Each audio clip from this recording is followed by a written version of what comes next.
In this video, we'll go through the difference between AC coupled systems and DC coupled systems. A DC coupled system or a pure DC coupled system looks like this. So you have a charge controller, the one with the red circle around it, and the PV from the solar or solar panels from the roof comes into the charge controller in the form of DC, and the charge controller charges the battery storage unit or the battery in the form of DC. When the AC comes into the inverter, the AC gets converted to DC, and the DC goes into the charge controller, which is within the inverter or sometimes outside the inverter as a separate unit, and then that DC then goes into the battery. In some type of systems, they do not take AC from the grid, so this conversion here is a one-way street. So it does not convert AC to DC and then the DC goes into the battery unit. Some do, which are the hybrid inverters. But in this situation here, it's possible that this unit only has current flow going this way. So current goes that way in the form of DC, and the DC gets converted to AC, and the AC goes to the grid. But the current does not flow this way, which means AC does not get converted to DC, and that DC does not go into the battery storage unit. Some systems do, and that's what we're trying to understand. What are those systems? So in this case, we will call this one a DC coupled system because DC is going into the battery. Now this here is an AC coupled system. You can have a look at this Tesla Powerwall. This is a Tesla Powerwall 2, not a Tesla Powerwall 3. So this is the older model. So if you look here, you have an AC oscillator. So this oscillator, you could call this AC oscillator as one of the final subcircuits in the switchboard. So you have a cable coming to this AC oscillator. From this AC oscillator, AC is getting fed into the Powerwall 2. Inside here is a charge controller that converts your AC into DC and then charges the battery. So you could charge this battery during the day when there is excess solar production, or you could charge this battery at night when the electricity is cheap and then use this electricity during peak hours. So there's another one over here, which is this grow watt unit. This unit is a AC coupled inverter. So you can look at this here. So this one is an AC coupled inverter. What it does, it takes AC from the grid, converts it to DC. So let's say, for example, there is an existing PV system which has a grid tie inverter and PV connected to it, and you do not want to disturb that system and you want to just install a battery system, or you want to install a battery. What you could do is you could use this grow watt, connect it to the switchboard, and then this grow watt will put power into this battery and charge the battery. This grow watt would be AC coupled system and not this one. This one doesn't have a battery connection at all. This inverter is separate to this inverter. So this inverter, you cannot connect your PV to this inverter because it does not have a PV connection. So if you look here on this nameplate, you'll see that you cannot find information for connection of the PV. Now let's look at the next slide over here. So this here is a SunGrow hybrid inverter. This is a battery bank. This here is a Tesla Powerwall 3. So this one does actually take PV input from the solar PV panels. So if you look at the block diagram over here, you can see this is a multi-mode inverter, which is the ones we just discussed. It's taking PV in the form of DC voltage, and it's also charging the battery in the form of DC. So if you look here, this is the DC side of the multi-mode inverter. DC comes in, DC goes out to the battery storage. If you had to charge this battery at night when there is no PV, it will convert this AC into DC, and this DC will then go and charge the battery. So in a way, you would call this a AC coupled system, but only during the times when there is no PV, it will charge using the AC. That's why this one's called a hybrid inverter. It has a DC coupled system and also an AC coupled system.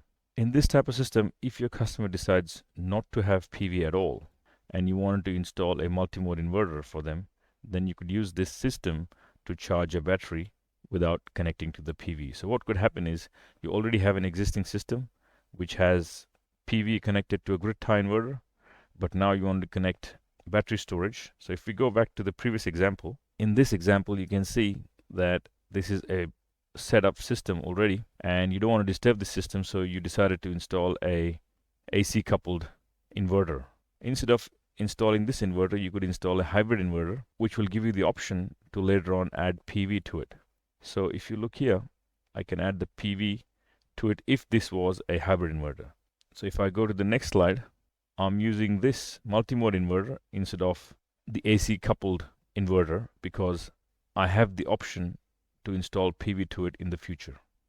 Yes, it does cost a bit more compared to the AC coupled inverter, but it is future proof. So most of the new systems are hybrid inverters. You'll rarely be installing AC coupled systems over a hybrid inverter. So let's go to the next slide. So this is a single line diagram representing an AC coupled battery and a DC coupled battery. So if you look here, you can see that this is the AC side of the inverter and this here is the DC side of the inverter. Same with this. You can see here, this is the DC side of the inverter, this is the AC side of the inverter. But this one here is a DC coupled battery, and this here is an AC coupled battery. So if you look here, the AC coupled battery is connected straight to the bus or the grid supply. Whereas if you look here, the DC coupled battery is connected to the inverter and not to the bus because it's DC. So I'm just going to put a cross here so you know that this DC does not go to the grid. In an AC coupled system, like we discussed before on the previous slide, it's possible that this line here, or the AC side, is going to the inverter over here. So the AC gets connected from the inverter to the battery. So that was the grow-out system that we looked at before in the previous slide, where the AC side was going to the inverter and not to the bus. So if you look here, this one's a DC coupled system where the DC goes straight into the battery from the hybrid inverter. So let's look at the next slide where we talk about three-phase and single-phase systems and how they should be represented in a single line drawing.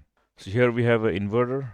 This is the AC side, this is the DC side of it. Here is an AC isolator, and from the AC isolator it's going to the grid. So the inverter is a single phase type inverter, and that's why we can see that there is a single line here, or there should be a single line here, or there should be no lines here, which represents that this is a single phase inverter. If it was a three phase, there would be three lines in your pylon, or if you draw it with a pencil or a pen, you would show three lines to represent a three phase system. So this inverter here represents a single phase system or single phase inverter. That's why it's only got one line or no lines at all, which shows that it is a single phase system. Now if you look at the installation over here, the installation type is also single phase, and that's why there's no lines here. If it was three phase, you'd have three lines here. So now to look at that, I'm going to go to the right hand side of the screen. So if I look here, I've got a three phase inverter. So this here is a three phase inverter, this one here, and it is also a three phase installation. So you got a three phase installation, which shows that your house has three phase, or this house has three phase. You could have a three phase inverter and a three phase installation, but you could not have a three phase inverter and a single phase installation. On the contrary, if you look on the left hand side, you could have a three phase installation with a single phase inverter, which would be okay. You could have three inverters on three different phases if you wanted to, but you could not have a three phase inverter with a single phase home or a single phase grid connection. So now let's go to Pylon and look at the SLDs in Pylon and what mistakes typically happen from students when they do their submissions for the design project regarding the single phase and three phase options available in Pylon. Once you're in Pylon, just click on the project that you are on. So in my case, it is this project here. I'm going to click that. Once you're inside the project, click on Edit Design, and then you'll see these panels that you have installed on the roof. As mentioned earlier, if you see panels already on a roof of a house and you're doing this for the sake of the project, just go over here and select the imagery from the past, like 2020 or 2021 or whatever the case is, when the panels were not installed, and then you have a clean slate to install your panels. Now you can see these panels actually don't match the screw lines or not in the right place because they have been moved around for a bit for some other exercise, for some example that we were making an explainer video for. For this exercise, our focus is going to be single line drawing. So let's click on Open Single Line Drawing. So if you look at this tab over here, it says Open Single Line Drawing. So let's click on that. And over here, I can see that I've got this inverter. It's a single phase inverter and the house is a single phase house or a single phase installation, and my battery is AC coupled battery. So let's have a look at this battery and how it decided to be AC coupled. Let's close this page by clicking over here in this right hand top corner. I've closed that. I'm going to click on continue system configuration. Then I'm going to go down to battery. So that's the inverter section. I can see here it's a single phase inverter. That's why I couldn't see 3 lines. If it was a 3-phase inverter, I would see 3 lines. So let's scroll down. Let's go to battery storage. I'm going to click here. Over here it says it's a Tesla Powerwall 6.4 kilowatt lithium ion. So this is a Powerwall 2, and that's why it's an AC coupled battery. But if I change this to some other battery, so let me delete this for a second. Let's add another battery. So I'm going to select a BYD B-Box 6.4 kilowatt hour. Again, 6.4 kilowatt hour battery system is very small compared to what are being sold in the market right now because of the grant that's available in the market. For this example, I'm just going to select this battery and see what difference it has made to my single line drawing. So let's click edit design, go to single line drawing. So it looks like it hasn't made any difference. I'm going to check why it hasn't. Let's add some value here. I'm just going to put $3,000, maybe $2,000 for this one. Okay, it's saying storage enabled with no load profile. I'm just going to enable load profile for the sake of this question. Go back to battery storage. Now let's go to edit design. Then let's click on SLD, and it's still saying it's AC coupled. Let's see what happens if we delete it. See, I can click here and make it DC coupled.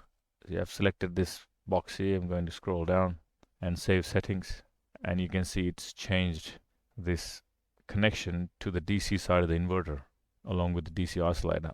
Now I'm going to get rid of that for a second and click save settings. So it's back to AC coupled. Let's close this window, click on continue system configuration, then we scroll down, we get to battery storage. Let me delete this and see what effect it has on my single line drawing. So let's click on edit design, let's click on SLD, and I can see that the battery has disappeared from this SLD. Let's try to add a SunGrow inverter and a SunGrow battery and see if we get a DC coupled system. Let's close this, click continue system configuration, then scroll down and delete the Fronius. So now we've deleted both the inverter and the battery. I'm going to add a SunGrow 6000 VA SunGrow battery or inverter, not battery. And now I'm going to scroll down and add a SunGrow battery. So here's my 10 kilowatt hour battery. Now let's go and have a look at what's happened to the single line drawing. So click on single line drawing. Says not enough information to create a single line drawing. Please make sure you have connected your panels to inverters using the string tool, then try again. Okay, I'm going to close that. So I need to do my strings. There's my string A, then my string B. All right, that's my string B done. And then let's have a look at the single line drawing, and it's still showing me an AC coupled battery.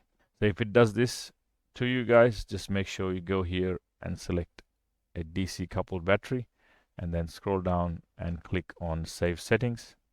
And once you click save settings, you will see that the battery is now connected to the DC side. The next thing I want to check is my connection single phase or 3-phase? If you select a 3-phase inverter, it will automatically make this 3-phase, but your home is single phase by default. If you want to make your home 3-phase, and if your home has 3-phase connection, or the job that you're doing has 3-phase connection, then you'd have to go here and select a 3-phase connection. So if you look here, there's your 3-phase connection. So I've selected 3 here. It still hasn't changed it, but I'm going to click on save settings, and once I do that, I can see that it's a 3-phase incoming or a 3-phase switchboard.